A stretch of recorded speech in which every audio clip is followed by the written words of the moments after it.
فرش التراب يضمني.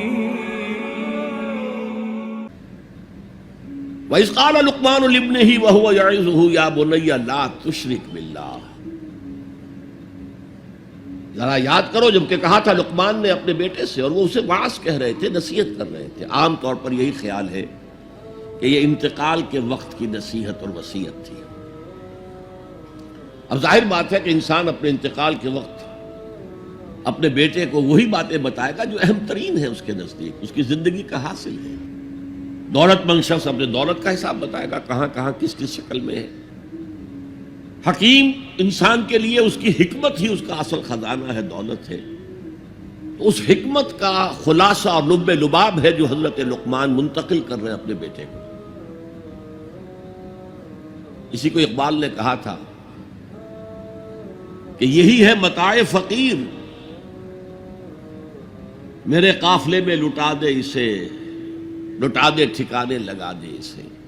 میرے پاس جو حکمت ہے، جو بھی میں نے قرآن سے اخذ کی ہے حکمت، یہی کچھ ہے. ساقی متاع فقیر، اس اے ساقی متاع فقیر یہی کچھ ہے. میرے قافلے میں لٹا دے اسے، لٹا دے ٹھکانے لگا دے اسے.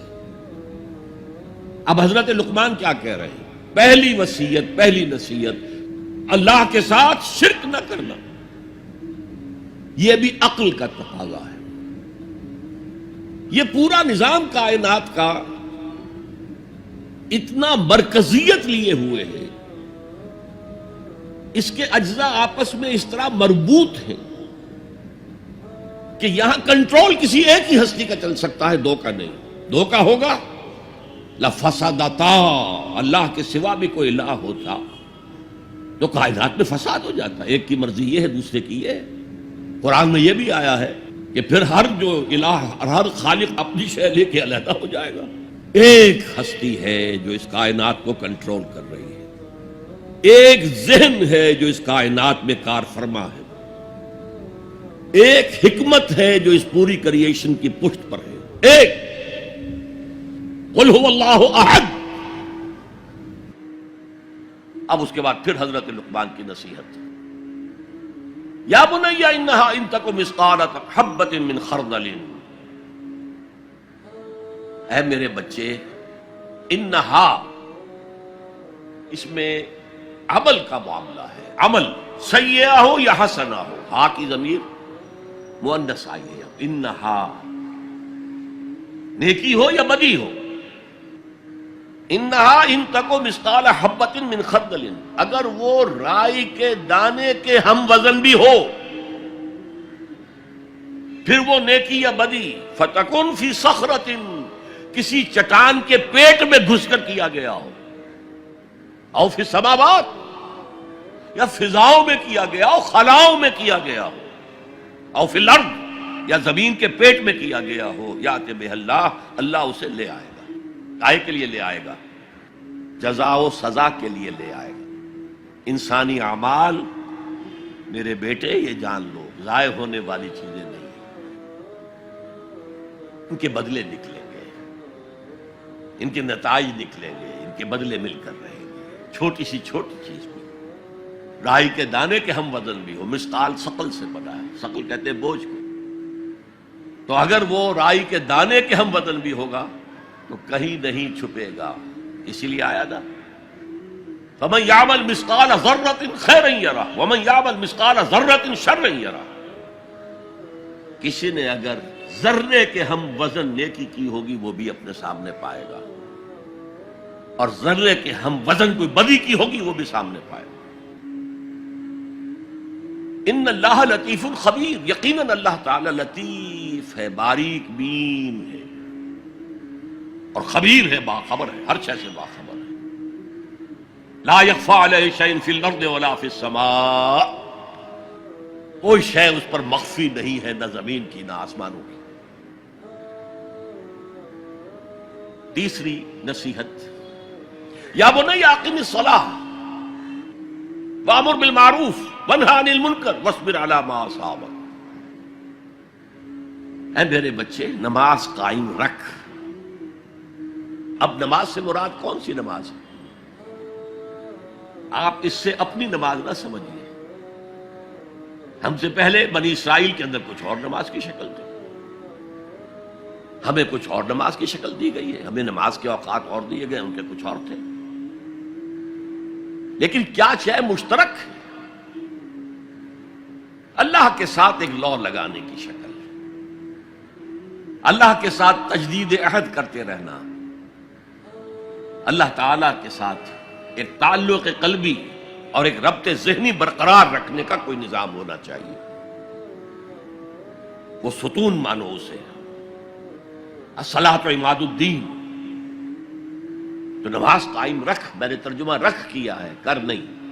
ظاہر بات ہے کہ لقمان بھی نماز پڑھتے ہوں گے، جو بھی نماز تھی ان کی، اور یقیناً ان کا بیٹا بھی پڑھتا ہوگا. اس لیے یہاں نماز قائم کر کی بجائے بہتر ترجمہ ہے نماز قائم رکھ. وَأْمُرْ بِالْمَعْرُوفِ وَانْهَ عَنِ الْمُنْكَرِ. اب پھر فطرت کا معاملہ آ گیا. فطرت انسانی واقف ہے کہ یہ شر ہے، یہ خیر ہے، جسے میں نے اس سے پہلے کہا ہے کئی مرتبہ، بیسک ہیومن موریلٹی جو پوری انسانیت کی میراث ہے، ہر مذہب میں وہی ہے. اسی کی بنیاد پر کچھ لوگ ڈیولپ کرتے ہیں فلسفہ وحدت ادیان، لیکن وہ بات درست نہیں ہے. البتہ یہ کہ جہاں تک بنیادی اخلاقی تعلیمات ہیں وہ مشترک ہیں، وہ انسانوں کی مشترک میراث ہے. جھوٹ مت بولو، سچ بولو، وعدہ خلافی نہ کرو، وعدہ پورا کرو. راہ میں کوئی بھٹک رہا ہو تو راستہ دکھاؤ، کوئی اندھا ہے تو انگلی پکڑ کر اسے سڑک پار کرا دو. یہ فطرت انسانی ہے. اس پہلو سے معروف کا لفظ آیا، نیکی کا لفظ ہی نہیں آیا یہاں. جانی پہچانی شے.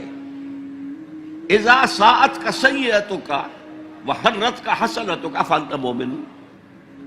اگر تمہیں کوئی نیکی کا کام کر کے مسرت حاصل ہو، دل میں انشراح ہو جائے اللہ نے مجھے توفیق دی، اور کوئی برا کام کر کے برا لگے یہ میں نے کیا کر دیا، نہیں کرنا چاہیے تھا، تو تم مومن.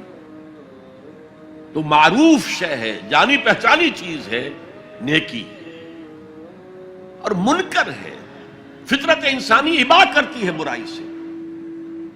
یہ علیحدہ بات ہے کہ انسان جو ہے اپنی فطرت کے خلاف چلتا ہے، اپنے مفادات کو دیکھتا ہے، دنیا پرستی میں غرق ہو گیا ہے کہ اندر سے اس کا ضمیر کانشنس اسے ملامت کرتا ہے، تم غلط کام کر رہے.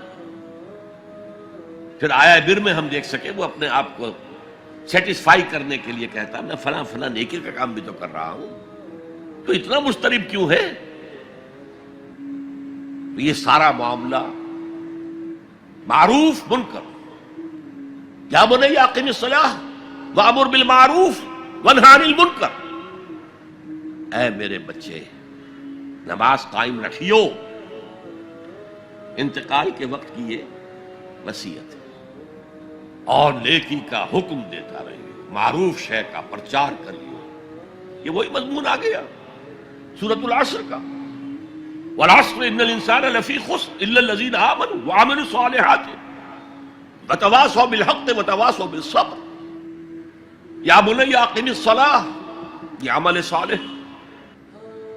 شرک سے بچ گئے، یہ ایمان ہے، توحید ہے. وامر بالمعروف ونہی عن المنکر، حکم دے نیکی کا، بھلائی کا، معروف کا، اور روک منع کر منکر سے، جس سے ابا کرتی ہے انسان کی فطرت، جس میں وہ جانتی ہے کہ یہ کام اچھا نہیں. وَاصْبِرْ عَلَىٰ مَا أَصَابَكَ، وہ صبر بھی آ گیا، وَتَوَاصَوْا بِالصَّبْرِ، اور پھر جو بیتے اس پر صبر کیجو. اس لیے کہ امر بالمعروف اور نہی عن المنکر بڑا کڑوا فعل ہے. یہ خاص طور پر نہی عن المنکر کسی کو اچھا نہیں لگتا، ریزنٹمنٹ ہوتی ہے. بچے بھی جیسا کہ میں عرض کر چکا ہوں، اگر آپ کہہ دیں بھئی یہاں مت کھیلو، یہ کھیلنے کی جگہ نہیں ہے، تو پھر اکثر و بیشتر اپنی عزت سلامت لے کر گھر جانا ممکن نہیں ہوگا. اور جو سب سے بڑا حق ہے، یہ زمین، یہ کائنات اللہ کی ہے، وہ اس کا حاکم ہے، اس کی حاکمیت قائم کرو. تو جو خدا بنے بیٹھے ہوں اپنی حاکمیت کا سکہ چلا رہے ہیں وہ برداشت کریں گے؟